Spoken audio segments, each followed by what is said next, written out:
Also, I like the South Carolina Mizzou, the over. Kentucky Vandy, I'm taking the Commodores and the points. A&M, I like a -2.5 on the road at Ole Miss. And then I like the Arkansas LSU over. Those are all of my college football picks. Any of those stand out to you, Furman, that you think are worthy of diving into?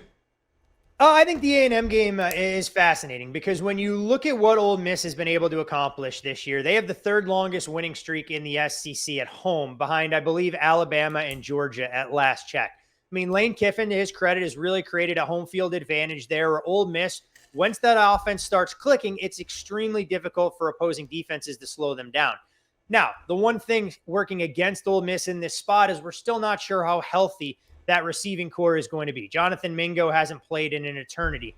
Dontario Drummond, I don't expect to be out there. And I think Braylon Sanders, who's worked his way back from injuries, is still far from 100%.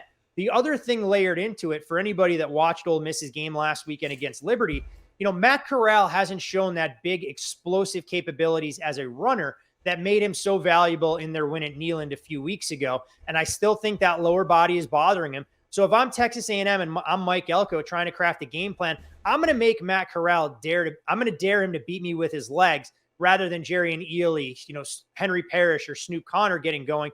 Because if you back out Ely's 70-yard run last week against, Ole Miss's former head coach and Hugh Freeze, the Rebels really didn't do a whole heck of a lot on the ground. Now, on the other side, I think this A&M defense speaks for itself. I mean, they've really found their footing. We knew this unit was chock full of NFL caliber talent, both in the defensive front and the secondary. Now, as far as their offense is concerned, Zach Calzada has been more of a game manager. I love the opening script early on against Auburn. Then he got sucked into a lull where I think he went, 1 of 11 or 1 of 10 throwing the football before regaining a little bit of confidence.